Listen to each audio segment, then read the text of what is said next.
Hey, what's going on, guys? Kalamazi here, and today I guess you can say, finally got the Maldraxxus big Warlock slash Affliction Warlock changes build in alpha. Now, it was initially supposed to release on Thursday. We waited about 5-6 hours on stream, and unfortunately, they pushed it back to Friday. But however, today we spent about 10 hours playing through it, and I have to say, these Affliction changes are truly awesome. I really do feel the spec plays much better, feels much better, and is just better as a whole. But I did want to talk about a few things today that we weren't really sure on clarification wise in the post that they made 3 or 4 days ago about the Warlock changes. Some things pertaining to Unstable Affliction, Drain Soul, Shadow's Embrace, Fell Domination, even Doom for Demonology. So, quick shameless plug here. If you do want to swing by stream, watch any Shadowlands Alpha gameplay, I'll put a link down here somewhere. Feel free to swing by whenever you want. All the weak auras, profiles, add-ons are there available to you for free. Feel free. So let's get right into this video and start off with Fell Domination, which honestly I am super excited to see coming back. Alright, now we are on alpha here. This is Maldraxxus, and by the way, this zone is absolutely amazing. We finished the questline playthrough in about, I don't know, 5-ish hours. We ran Plaguefall a few times on stream. This zone is hands down my favorite. I love this zone. It's great. But like I said, so the first ability that I want to talk about here is Fell Domination. Now, it is an instant cast on a 3-minute cooldown. It says your next Imp, Voidwalker, Succubus, Fellhunter, or Felguard summon spell has its cast time reduced by 5.5 seconds.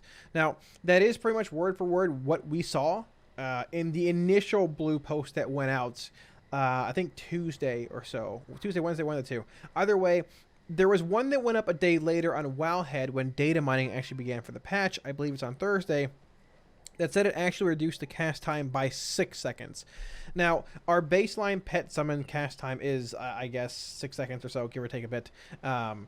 It's affected by haste, but what this means is that it being 5.5 seconds and 6 seconds, 5.5 not 6, means that you cannot essentially pop your actual Fell Domination and summon your Voidwalker on a move. I stop and cast it, and there he is. This might not seem like a huge deal.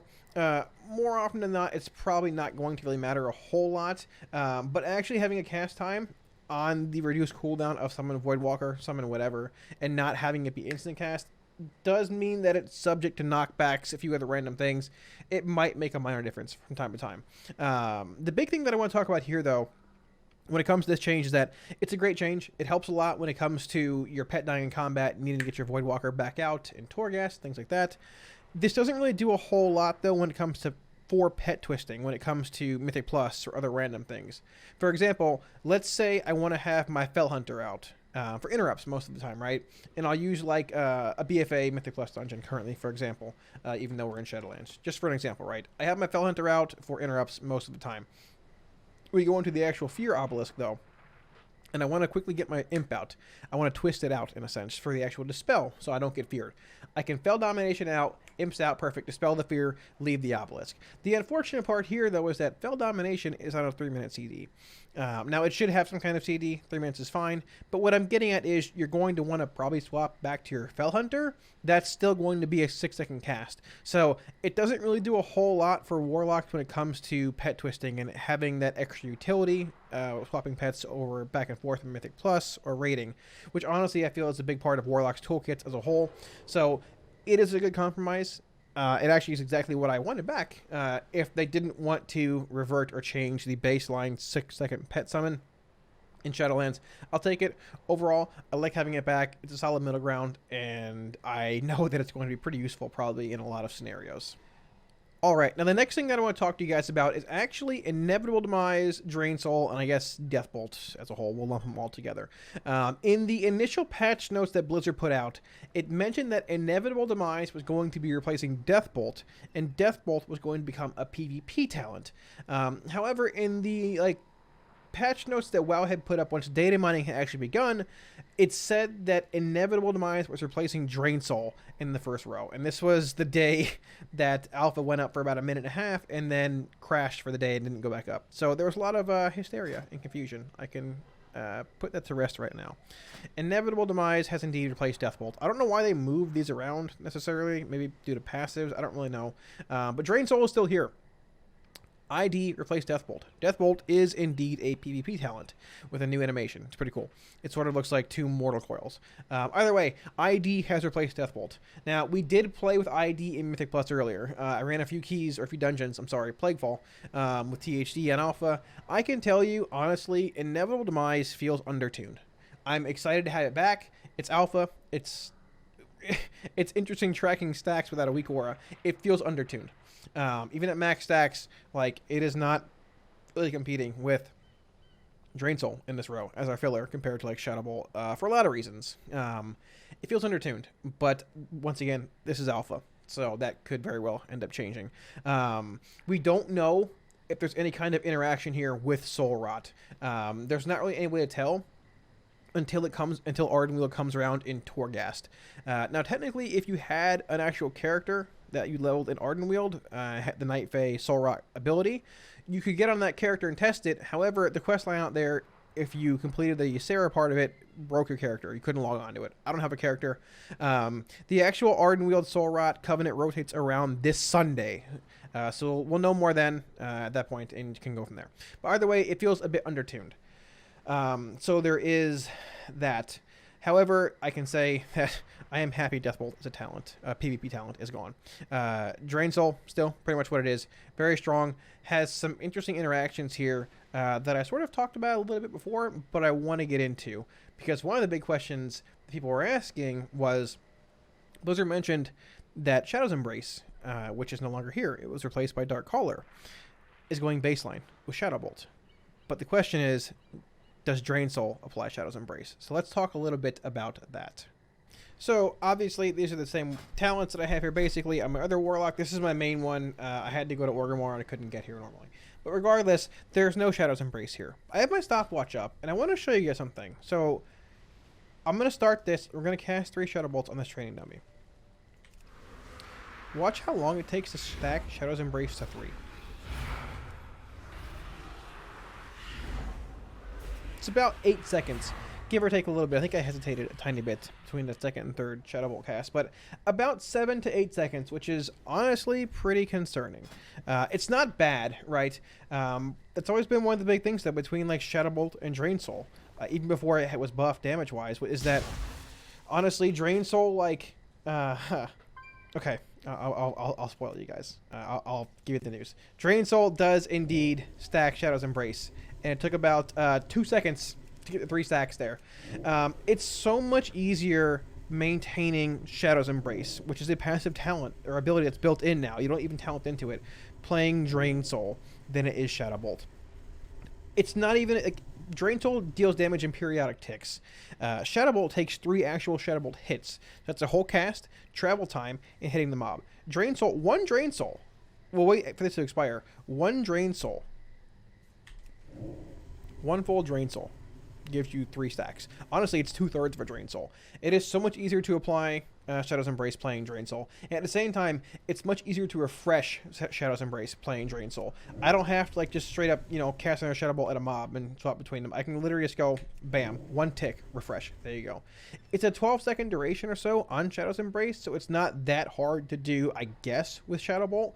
But when it comes to Mythic Plus, we were playing ID in our last run. We played Drain Soul through the rest of them. There's a big difference. It might not seem like a lot, but being able to just passively maintain that Shadow's Embrace uptime on mobs, in addition to the shard sniping that Drain Soul brings, it's pretty impactful. But TLDR, Drain Soul does indeed apply Shadow's Embrace, and it does a much better job of it than Shadow Bolt. Now, another thing that was mentioned in the actual class changes, but was sort of missed, I'll agree that I probably didn't give it as much attention as I should have, was that Corruption now deals damage instantly upon application. Well, I guess I should watch my wording there. Upon cast, I suppose, and then deals incremental damage too. Corrupts a target, causing 106 shadow damage and an additional 747 over 14 seconds. So now I'm going to show you Sow the Seeds here, right? My main question was, when you pop Sow the Seeds on a target, do those corruptions that get applied from the seed popping also deal initial damage? Now, we were sort of going back and forth on this on stream. Somebody mentioned that it probably doesn't deal damage unless it's cast, right? And technically, like, Sow the Seeds is applying corruption, it's not casting it. And keep in mind here also, Sow the Seeds is still casting 2 seeds total and not 3. It's been bugged since day 1 on alpha, and it's still bugged. So I'm gonna cast the Seed of Corruption, right? 2 seeds, bam, there you go. Pop. Now, there was extra damage that was dealt here, so it's sort of hard to see. I'm going to pull up the combat log here. Actually, let's do this again. Basically, my actions. Let's go over here. This is probably a bit. Actually, we can just do it on one mob. Honestly, it's fine. It's a bit easier to see because 4 mobs make it a little difficult here. We can do 1. So let's go here. We're gonna cast Seed of Corruption. We want to see, like, whenever seed pops and deals its like damage here. You want to see if corruption was dealing damage the second it was applied by seed. It would deal. It would have like a corruption damage event the second after seed pop. So let's cast our seed. Seeds out, pop with the Drain Soul. Bam, seed. Corruption, now. There's no damage being dealt by corruption when the seed pops. So it's a bit unfortunate, but I mean, let's be real, it does sort of make sense. It would be pretty OP in a large pull. Like a large Mythic Plus pull, having a seed pop on multiple targets, having corruption applied instantly and dealing a lot of damage. It makes sense, that's why it's not a thing. But corruption does indeed deal its damage when you actually cast it. Instant damage right there. There you go. So you can see corruption hit the target and then it damaged it. So that's how it breaks up the actual damage iterations there. But so TLDR, Seed of Corruption does apply corruption, but those corruptions do not deal initial impact damage like casting it does. Okay, so the big questions though in this most recent build, all these changes for Affliction, honestly revolved around unstable affliction. The wording was extremely vague and you really couldn't tell what they were talking about. So I'll break it down for you. Unstable affliction is a 21-second dot. It is indeed 16 seconds baseline, and at level 56 it gains 5 additional seconds of duration. It is 21 seconds long. They buffed the actual dispel damage on it and it still silences. It still currently generates a soul shard if the target dies while Unstable Affliction is active. It does not cost a soul shard. So this makes Mythic Plus gameplay very interesting. There is no limit 1 marker or like text on this text box here. So what they changed here, it still only stacks to 1 on 1 target. I'll reapply it here. It just refreshes. But what you can do differently, UA, UA, UA, and UA. You can roll 4 Unstable Afflictions. They have a 21-second duration, which is a very long time. Essentially, in Mythic Plus, what you're going to do, even on a relatively large trash pull, you'll get your dots rolling. We'll actually do it here. We'll do it here. Just for simplicity's sake. Pop our Dark Soul. We'll precast our Seed of Corruption. We'll roll our Agonies. There you go. We'd be casting our Vile Taint here if we had it. We'd roll our UAs. 1 UA in each one. There you go. You Dark Glare, and then you just Rapture. And you just Rapture and Rapture and Rapture, and there you go. It's a lot of actual damage. And the cool thing here is, when these mobs die, like I said, they actually give you a shard from Unstable Affliction. If you're playing Drain Soul, they give you a shard as well. You get 2 shards per mob dying if your UA is active and you're draining it. It's what we mentioned in that video like a week and a half ago or so. This playstyle feels very rewarding, but I feel like it's really raised the skill ceiling a good bit. It rewards you for like proper Rapture casting and placement, like trying to weave in the right amount of Raptures before a target dies. Drain Soul, cast another Rapture if you can, to leave room for the 2 shards you can get off the next mob that's willing to die with Drain Soul, vice versa. It's really cool. It's very rewarding. I can say that in the first Plaguefall run, which is the new dungeon we did today, I was sort of stumbling around. It was tough. It wasn't tough to manage. It was just different. It's like playing Internal Combustion on live right now. It's different. But once you get the feel of it, the swing of it, it's engaging. It's fun. I like it. This also gives you the opportunity. I mean, pretty much like you can go into every single trash pack with 4 or 5 shards. Like, there's not much to it. You go into a trash pack with 5 shards, cast your Seed of Corruption, putting you to 4. Roll your Agonies, cast your Vile Taint. By the time your Taint goes off and you're casting UAs, you're back to 4 or 5 shards again, and you just start spamming Raptures. And guess what? Then the mobs die, and you drain Soul them again, and then you get a shard from that, and a shard from UA, and it continues to happen. You know, it's a very similar toolkit outside of UA's duration being longer on Alpha than it is on Live, but the big difference here is that Malefic Rapture, like on live, you'll go in, you'll cast Seed of Corruption, you'll cast your Agonies, you'll cast your Vile Taint, and honestly, you'll probably cast some UAs and then go into your Dark Lair. Very similar to how Alpha is, right? But on Alpha, you go in and do all that, but then you have Rapture to really make up that ground. And makeup is not really a word I like using, because let's be real, you're not as bursty. It's like a Demon Hunter or a Classic comes in and just starts smashing everything with a cooldown. But like, once your damage gets going, it's tough to beat. It's tough to beat. Rapture really helps fill that middle ground where your Agonies are ramping up higher and you're getting all your dots rolling. And by the time you run out of shards from your Raptures or are getting lower and holding some, your Agonies are at 10 stacks, or 18 with Writhe. You're rolling and your damage is cranking. And then mobs are dying with UA on them. And you're casting Drain Soul, which has the Execute clause built into it too. It is buffed even further by the Maldraxxus Decimating Bolt ability, which also buffed Drain Soul's damage even more when a mob is at lower health. And that is at scales with the Execute clause on it. It's crazy. Like, the damage is actually really good. The toolkit feels really good. Affliction, I know it's the first day. It's like the first day, the first build we can test with this, but honestly, like, Affliction feels good. It feels a bit slow, but I mean, that's not Affliction. That's every single spec in Alpha right now, which is important to keep in mind, because everybody's on a template character. Everybody has 7% haste or whatever. Everything feels slow. The toolkit is insane. I like it. It's a lot of fun. It's a lot of fun to micromanage everything going on here, and it's good.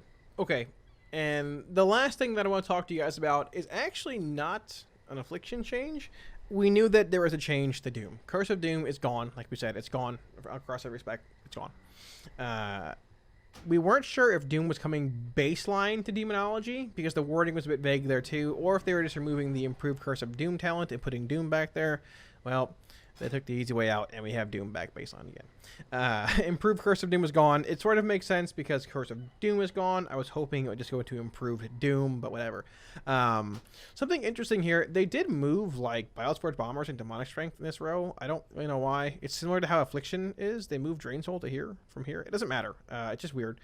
But regardless, what we're getting at here, Doom is back in this spot in a sense. It's a bit different, though. If you notice, the duration here is 18.7 seconds, which is modified by haste. This is a bit shorter, I believe, than live. I don't know exactly, but somebody mentioned earlier that its actual, like, baseline dot damage or baseline dot duration has been reduced. The big thing here, though, there's no Doomguard clause on here. There's no Doomguard clause on here. Doom damage generates 1 soul shard, obviously, same as live. There's no Doomguard clause, so I don't know if this was removed in an attempt to fix it and then maybe put it back later. They were just like, whatever. Because, I mean, let's be real, we gave feedback on the Doomguard. Like, it spawns being, it's not enslaved. I mean, this is for Curse of Doom, but, like, it's the same thing, pretty much. Like, it spawns, it's not enslaved. Enslaving it takes time while it's beating up your raid. And at the same time, you lose your main pet, which also takes 6 seconds to summon back once it goes away. And let's be real here. I literally had a better chance of winning the lottery 7 times in a row than summoning a Doomguard in a raid setting. It's never going to happen. It's never going to happen. So honestly, like, it's basically the same spell we've had for a long time. Yeah. So like I said, I don't know if removing the Doomguard clause is in an attempt to make it work and then put it back later, but outside of that, Doom's back. I guess it's Doom. It's Doom. It's there. I don't know what they plan on really doing with it. It's Doom.